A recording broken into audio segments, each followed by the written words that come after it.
You know what's interesting? The day after the election, in my First Amendment law class, I went in and it was generally a muted, morose-looking crowd. And so I thought, this is a First Amendment law class. If we can't discuss this stuff here, we can't discuss it anywhere. Right. And I asked him, I said, does anybody want to talk about this? You know, what this means to you, what you think this may mean to the country? And I said, pro, con, in between, anything. And silence. Ooh. And so I said, okay. And then one person finally raised her hand and said, I'm just kind of stunned. I can't believe it. And I think I'm having a hard time with it because this is my undergraduate First Amendment class. And she was 20 or 21, and she said, you know, this is the first presidential election that I voted in. And is this normal? And so, you know, of course, the response historically is no. You know, this is not normal. And then she said, well, I don't know if I'm speaking for myself or for the rest of the class, but I feel like I haven't had enough time to process it yet. And maybe could we have this conversation in a little bit, you know, when I've had a chance to process and reflect? And I said, absolutely. And I said, is that kind of how everybody's feeling? And almost universal nods that, yeah, we need to kind of work our way through it. Yeah. Right, because the reporters will all have lots of time to talk in the retention camps. But besides that, you lined out what seemed like two initiatives that would be good for protecting student journalist rights. Mm-hmm. One of them regarding how much the administration can censor them, basically, Yeah. and the other regarding who's defined as a journalist on state and national level. Sure. Do you have any recommendations about how those two might be done, might be accomplished? Yeah. So in the legislative area, probably in Kansas, fortunately, we're in good shape here. But if we were sitting in Missouri, I would probably tell you to call certain legislators who right now are looking at a bill there that would create a Tinker standard and would reject the Hazelwood standard. Colorado, too, on our other side, is debating a bill to do the very same thing. So I would say, honestly, some of what needs to be done in these states is just lobbying. It's grassroots efforts and lobbying, getting people to care about this stuff. Missouri was so close to getting this thing passed in the last legislative session, and then it got bumped, and I can't remember what bumped it, but they prioritized some other piece in a hearing, and the student bill died in committee. But it died with bipartisan support, which was really good, because then the legislators said, hey, we didn't move it, not because we didn't care, we just didn't get to it, we're going to reintroduce it, and they made good on that. They reintroduced it, and I think one way they got lift there, they had a tremendous public hearing on this, where they invited in a bunch of student journalists, some of them who had been instrumental in covering the events at the zoo. And they talked about, you know, what it was like for them to cover those events. One of them, Tim Tye, you may remember in the video that went viral, who was confronted by the university administrator. He's the photojournalist who is told you can't be here and then is shoved out of the way. Yes. So Tim is a former student of mine from when I was at the zoo. And Tim is just an awesome human being. And I remember I went back to my office. It was the day that the Mizzou protest really erupted. And I was between classes, and I did as any good faculty member does, I pulled up Facebook. And I just thought, I'll kill a few minutes and I'll just troll on Facebook. So I see this video, and I think, oh, this looks kind of interesting. There's a protest at the University of Missouri, and I watch the video, and then I do a double take. And I think, oh my gosh, that's Tim. That's my former student, Tim. And then I see, you know, Tim get yelled at and pushed around, and I thought, holy cow, this is a pretty big deal.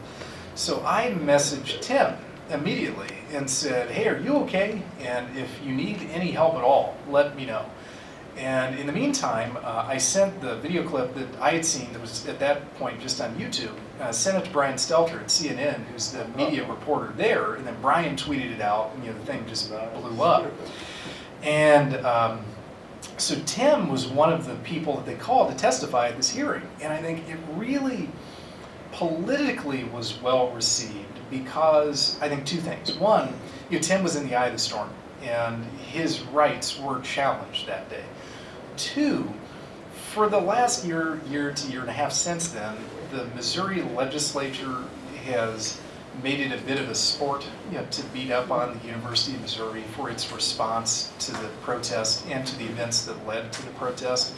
So I think the fact that you had some journalists who seemed to have been mistreated by university employees made it even politically more attractive to the Missouri legislature to support that bill. In Colorado, I think it is just perceived as a good idea. That, generally progressive state, we ought to protect student press, press rights in general. Student press do good work. They also have the benefit of having at the University of Colorado Boulder a very good journalism program. And so in that area, to respond to your question, I think a lot of what needs to be done in these states is just lobbying, grassroots efforts to get the legislators to throw their weight behind these bills. In other areas, for the federal courts, there's not a lot we can do. We could, somebody like me, one thing that I have proposed is that professional journalists need to get their skin in the game more often when student journalist rights are affected. Because it is so easy for professional journalists to look at student journalists as some creature unlike themselves. And admittedly, it's true that we are relying on different sets of rights in terms of Tinker and Hazelwood versus just general First Amendment rights for the New York Times.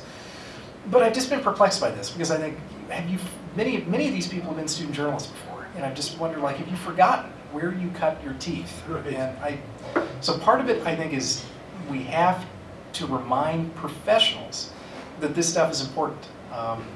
And I don't know, maybe some professionals actually look at them increasingly as competitors and say, that's fine. It seems silly, though, and very provincial. Yeah? In that first case that you referenced where the reporter was in bed and went to his, I suppose, editor and said, what do you think? Yeah, Paul Brandsburg. Yeah. Right. Yes, that one. Uh-huh. Was the newspaper's legal department consulted on that? Do you happen to know? Boy, I don't know that. I'm not sure. I mean, don't most newspapers have legal Used departments to. that Used to. Many of them cut those in the last 10 to 15 years as the media economy changed. They looked at that as an area where they could save money. And what they do many times now is they farm it out to an outside law firm. And the editor will be a seasoned editor who will play the part of the de facto lawyer, somebody who's been around the track a few times. Sometimes it works, sometimes it's a little bit dangerous. So on the outside, I get those outside calls from reporters and news organizations that don't have their own in-house counsel. And there are pros and cons to doing it both ways. Big news organizations, they still have them. Like the New York Times has a legal office, CBS has a legal office, NPR has one, but would the Lawrence Journal World? Absolutely not. They in would. schools, where do students go for that very same kind of thing? Is that the faculty advisor or the teacher of the journalism class? Is that where that happens? It would be. So you would go to the faculty advisor, and this is the really awkward thing about public schools. Yeah. Your faculty advisor is typically a public school teacher in that same system. Right. And it puts them in a tough spot. So that is one other dimension of these state bills that we have seen, that some of these bills also include provisions to protect not just the student journalists, but also the faculty advisors. Wow. Because last year alone, I think I found it was something like 6 high-profile cases in which a faculty advisor to a student media outlet was fired because of the reporting done that was truthful reporting.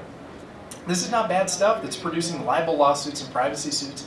It just happened to be controversial and make somebody in power look bad, and all of a sudden, just by coincidence, the faculty advisor didn't get a contract renewed. So short story would be, the faculty advisor is the first line of defense. And if the faculty advisor and or the students would think that it would be useful, then you want to go outside the school system, and that's probably when you make a call to the Student Press Law Center. The Student Press Law Center averages about 10 calls a day during the school year. In the summer, it tapers off, obviously, because students aren't around. The other thing I'll share, just a really quick vignette. When I was in high school, I had the world's greatest student media advisor, who was the advisor for our paper. She had been a teacher in the school system for just under 40 years, and when I was editor-in-chief, she was retiring at the end of the year. And she really could not care less what the administration thought of her. So we did a couple of pretty hard-hitting reports about the administration. And I really liked our principal. He was a good guy, and he gave us the breathing room that we generally needed. But one story he took issue with and came down, and this is a pre-publication review that he had done. And he said, you got to bounce that story. I can't let that run. And I went to my student media advisor, and her name was Mrs. Hines. And I said, Mrs. Hines, what do we do? And the principal said, we're going to bounce this. And she said, no, just keep it in. And I said, are you sure? And she said, yeah, I mean, what is going to happen? And I said, I mean, I guess I'm worried about me or the staff that would have to be here after, I graduate and after you retire. And she said, I promise you, whatever fallout there is, it will go out with me. Run it. So we ran it. I never heard another word about it. And I'm sure that the principal came down and chewed on her, but whatever it was, she absorbed it. So, student media advisors like that can do you some good. Yes? I just wanted to say that 15 years ago or so, when I was on the school board here locally, the question came up.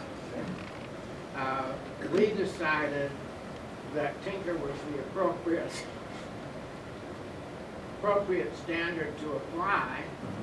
I don't recall any particular reference to a state law, but I think the concept that we had underlying this was that student journalism ought to be taken seriously.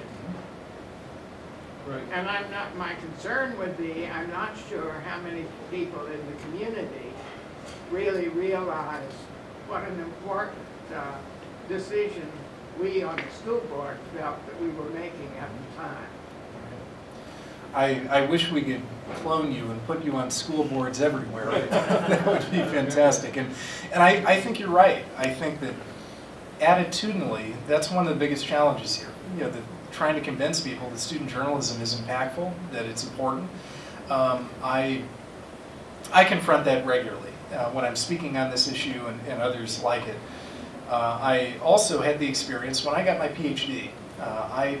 The first dissertation topic that I proposed was a student journalism in press rights topic. And I shared this vignette with some audiences because it still bothers me. This is in a journalism school, and my committee shot it down, saying that you need to pick something more important than that.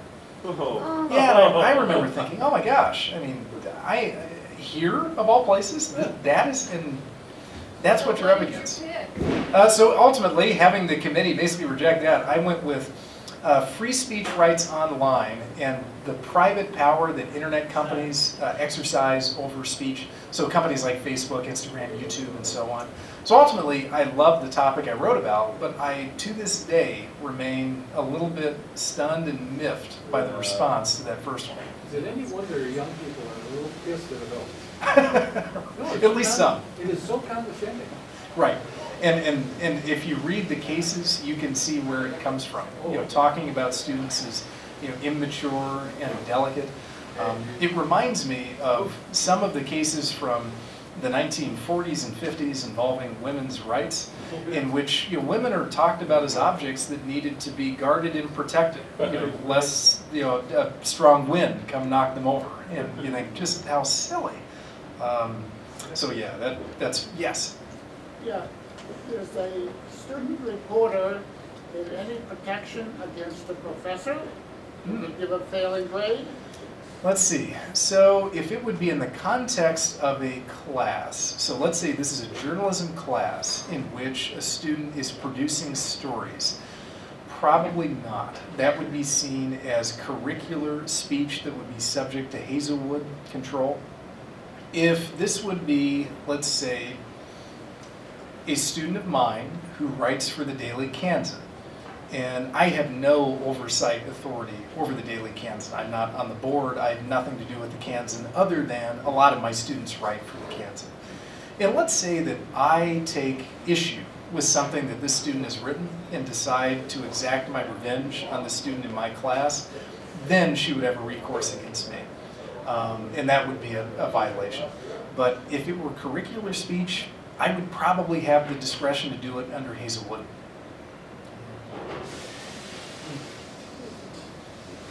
I would like to say to you, young man, I can say that more and more because I'm so much older than everybody.